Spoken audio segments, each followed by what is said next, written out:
Nino Brown Boxing, and I'm back in the building.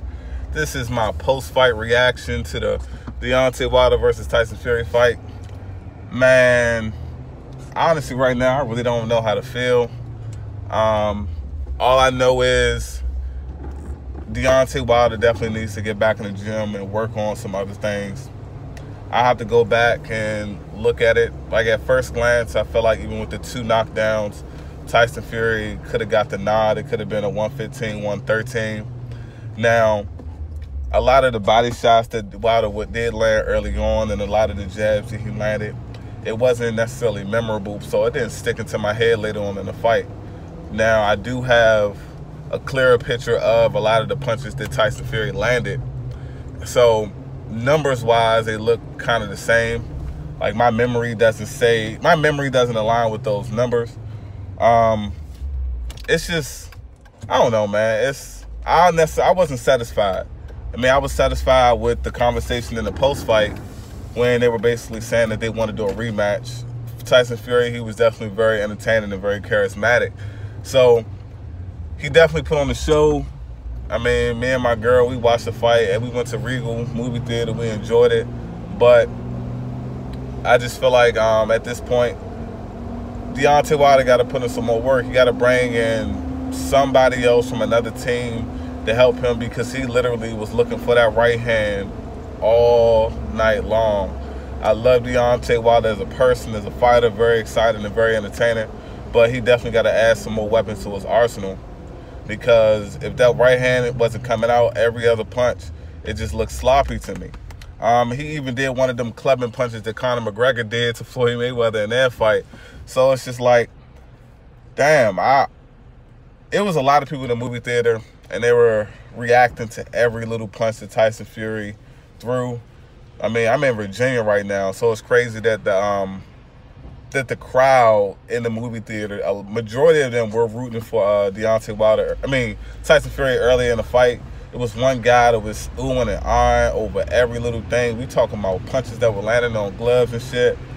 But, man, the fight ended in a draw. And to me, the chapter to this story is not over. The only way we can close this page, we can close this book, they have to have a rematch. Now, what happens next, we'll see. I know it's going to be a lot of videos coming out in the next days, the next week, shit, even the next months. We're going to wonder, like, okay, what's next for Deontay Wilder? What's next for Tyson Fury? Now, I got to give a lot of credit to Tyson Fury. His defense was phenomenal. You know, he definitely put on the defensive clinic. He got caught, and I know it's extremely difficult to go 12 rounds and not get hit from a professional fighter that had, at that point, that was his 9th title defense. I know it's difficult. So he got caught. He got back up. That 12th round when Tyson Fury got back up, it definitely reminded me of Michael B. Jordan in the first Creed, when it's like he got struck by lightning and he popped up off the ground. Like, that shit reminded me of that. Was definitely reminiscent of that scene. Oh yeah, speaking of Creed, I saw Creed last Saturday, and I want to do a review of that movie. I was going to do it that last week, but I decided, you know, let more people see it first before I put my 2 cents in it. I don't want to be that guy that does a spoiler. Now, the other fight on the card, my boy Jarrett Hurd, my hometown guy, man, Jarrett Hurd turned it up when he needed to. I could definitely tell he was in there. He was trying to test the shootout, trying to see how Wilborn was going to, trying to see how Wilborn would be. I mean, the type of fighter that Wilborn is, I was definitely entertained. But I knew he wasn't going to be able to take Hurd power the moment Hurd turns it up. Hurd definitely kept his jab out there, trying to test it out. It seemed like his shoulder is in good hands. I mean, it's like in a good place now. So that's a good thing. Hurd said he wants a hometown fight. I spoke on this before. Hurd has remained consistent. You know, he had a tough road with a lot of tough fighters that were stylistically a nightmare for him. So, hey man, I'm ready for Hurd to get back in there. Hopefully in the next couple of months, he fights J-Rock, and then he fights Charlo in the summertime. Now back to Deontay Wilder for a second. One more thing I want to know the pay-per-view numbers. I haven't heard people in my area, like I live in the DMV area. I've heard so many people talking about this fight. Like casual fans, people that told me they haven't watched boxing in years. A lot of people telling me, oh yeah, I can't wait for this Deontay Wilder-Tyson Fury fight. You know, people excited. Man, this fight, my girl, she at work talking to her co-workers about it. And come on, dude, what the fuck are you doing? My girl, even at work, talking to her co-workers about it, schooling guys on boxing, letting them know, you know, shit that casual fans don't know. But I'm really excited to see what these numbers going to be. I feel like it's going to be a lot higher than expected. But we already know once they release these numbers, we probably get like an accurate reading sometime mid next week. Just already know. Sometime next week, we're going to get a whole bunch of bullshit from Eddie Hearn with all of the excuses on why Joshua and Wilder can't happen. But you know what? At this point in time, it seemed like the main focus will be to have a rematch. It's not the main focus right now will be to have a rematch. So hopefully that fight's next. I feel like Tyson Fury, he definitely deserves a rematch. I mean, if Deontay Wilder doesn't give him a rematch, I'd be highly upset. But we already know how Deontay Wilder conducts himself. He's a champion in the ring. He's a champion at heart. I feel like we did not get the best showing of Deontay Wilder. I feel like we got an excellent showing of Tyson Fury. I mean, without that 12th round knockdown, Tyson Fury is officially, without any doubt, and I know it may be plenty of doubt out there right now, but without that 12th round knockdown, Tyson Fury is the new WBC champion and the lineal champion. But both of the guys still undefeated, so we just got to wait to see what happened. I'm just waiting to hear like a lot of the other guys' perspective in the LDBC on how they feel about the fight.